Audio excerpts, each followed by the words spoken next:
Bonjour. Nous sommes le 18 juin 2014 et vous êtes de plus en plus nombreux à me demander des prédictions. J'ai longtemps hésité à répondre à cette demande, nous verrons pourquoi, mais aujourd'hui la situation m'y décide, car beaucoup d'entre vous pressentent, à travers les sentiments de pesanteur qui ne les quittent plus, quoi qu'ils entreprennent et quelle que soit leur place, même privilégiée au sein de la société, que la situation actuelle n'est pas une crise ordinaire, mais bien un basculement majeur. C'est à tous ces plexus en alerte qui me contactent pour en savoir un peu plus que je décide de m'adresser aujourd'hui. Et si ce que j'ai à leur dire ne sera pas en mesure de les rassurer, ils se sentiront peut-être moins isolés lorsque leur entourage les jugera pessimistes. Soyons bien clairs, il y a toutes les prédictions que je ne ferai pas. D'abord parce qu'une voyante n'est évidemment pas un prophète et n'est nullement capable de décrire le futur complet d'un pays ou du monde en datant les événements dans leur ordre chronologique comme dans un livre d'histoire.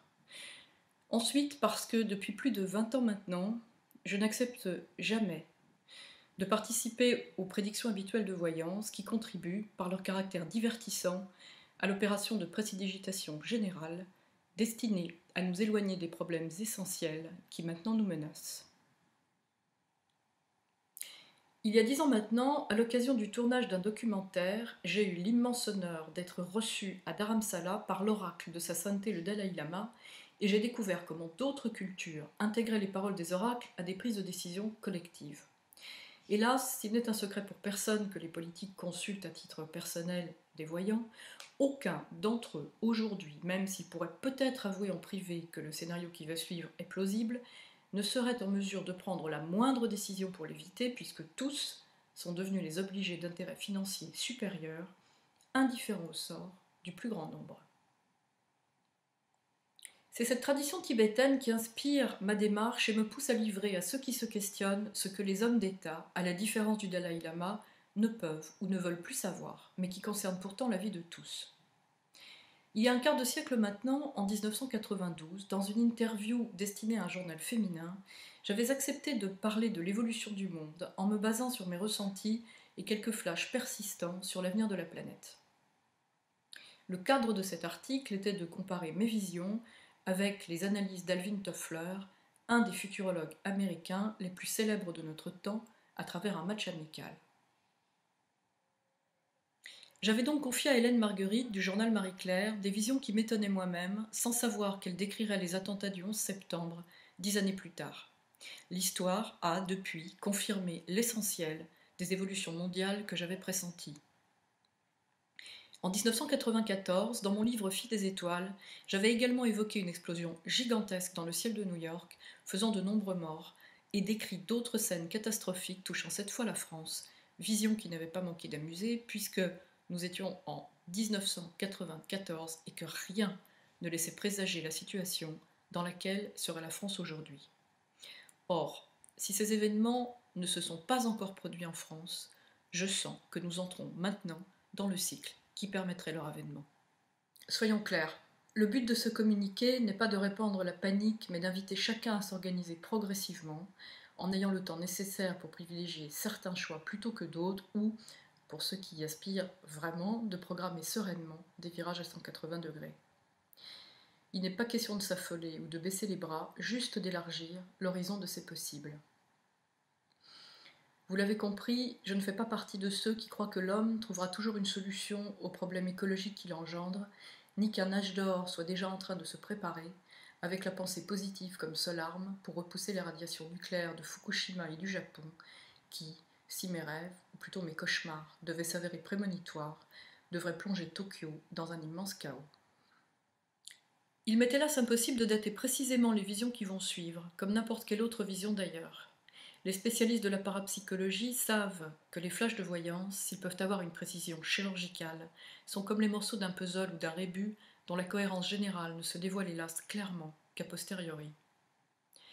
Mais la fréquence et l'intensité de ceux-ci permettent toutefois d'augurer de la nature d'une situation. Des visions récurrentes d'explosions, de foules en colère, d'incendies et de violences urbaines en France ne peuvent pas présager des manifestations ordinaires. Une chose est pour moi certaine, les déséquilibres climatiques, écologiques, économiques se succéderont mondialement à un rythme de plus en plus rapproché. Et si la prochaine décennie verra triompher en France, et aujourd'hui sans surprise, les idées nationalistes, nous rentrerons dans une crise qui dépassera largement les frontières de l'Hexagone et ne pourra être résolue par une politique nationale, quels que soient les gouvernements mis en place et leurs promesses.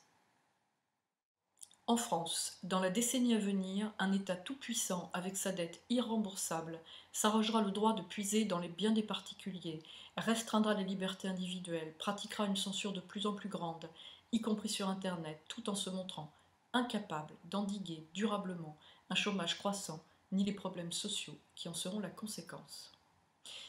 Depuis plusieurs années maintenant, je mets en garde ceux qui me consultent contre des risques de confiscation de leurs biens ou l'interdiction d'en disposer comme bon leur semblera dans l'Hexagone. Je sens aussi des risques d'explosion du système financier qui mettront en péril les plus fragiles. Durant ces 3 dernières années, j'ai eu de nombreuses visions d'émeutes à Paris, mais aussi dans certaines grandes villes comme Lyon, Marseille, Lille et bien d'autres, qui entraîneront une forte répression et la mise en place de méthodes de surveillance qui offenseront, j'en ai peur, tous les principes de la démocratie. En traversant par hasard certains lieux, comme des hôpitaux, des écoles, j'ai parfois vu des images qui me laissaient craindre une grave dégradation des services publics. Dans d'autres lieux, notamment des gares et aussi leurs abords, j'ai vu un nombre croissant de sans-logis qui erraient là, sans protection et sans secours. Paradoxalement, une France mythique, elle, continuera de vivre dans l'imaginaire des étrangers, qui adoreront toujours la Tour Eiffel, nos grands auteurs, nos vins et nos fromages, pendant que l'ensemble de la population sera prisonnière d'une situation qui, si les images qui me traversent devaient s'avérer justes, ne sera pas très éloignée de celle que subit la Grèce aujourd'hui.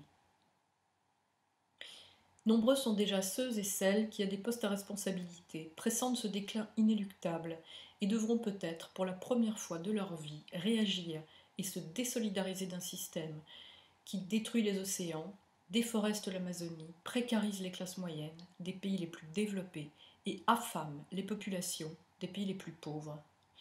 Quelle que soit notre nationalité, notre couleur de peau, notre religion ou notre métier, la majeure partie d'entre nous aspire à la paix, à la sécurité et à un avenir meilleur pour les enfants que nous avons mis au monde, ainsi qu'à la poursuite des progrès scientifiques et la mise en place des libertés individuelles qui ont transformé la vie des hommes et des femmes en un siècle.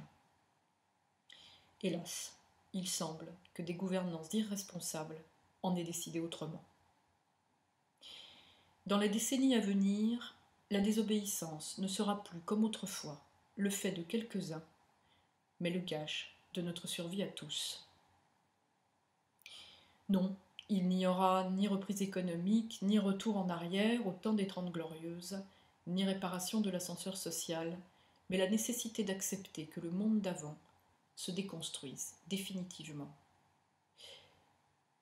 Chacun de nous devra bientôt réfléchir à une stratégie individuelle destinée à passer la crise le mieux possible, avant que n'arrive l'heure, hélas plus lointaine, de reconstruire ensemble un monde dans lequel chacun pourra trouver sa place. Que faire alors, et pourquoi vouloir vous avertir de dangers imminents alors qu'ils semblent maintenant inéluctables ? Parce que ma pratique m'a permis d'acquérir la certitude qu'un danger annoncé élimine l'effet de surprise, anticipe les désillusions inévitables, tant sur le plan individuel que collectif.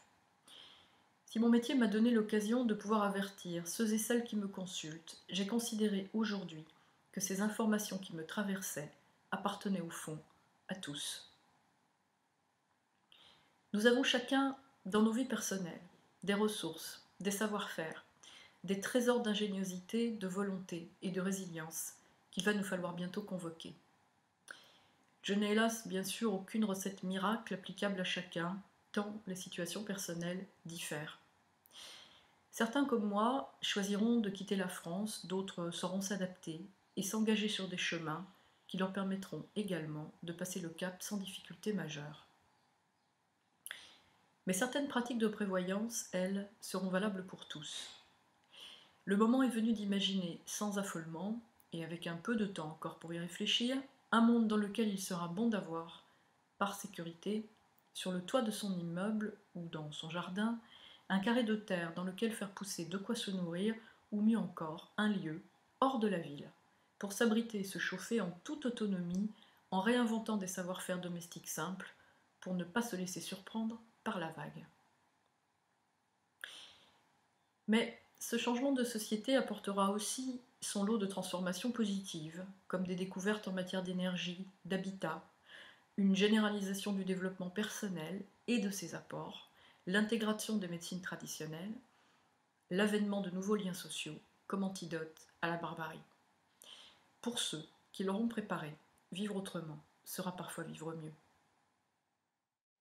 À la différence des démonstrations de voyance que j'ai parfois faites dans différents médias, cette vidéo n'a pas davantage pour objet de prouver l'existence de la voyance que Paul Crutzen ou Mario Molina n'ont voulu épater quiconque en matière de chimie lorsqu'ils ont décidé, comme 18 autres prix Nobel et une quarantaine de scientifiques, d'alerter les dirigeants du monde entier sur l'irréversibilité d'un péril écologique.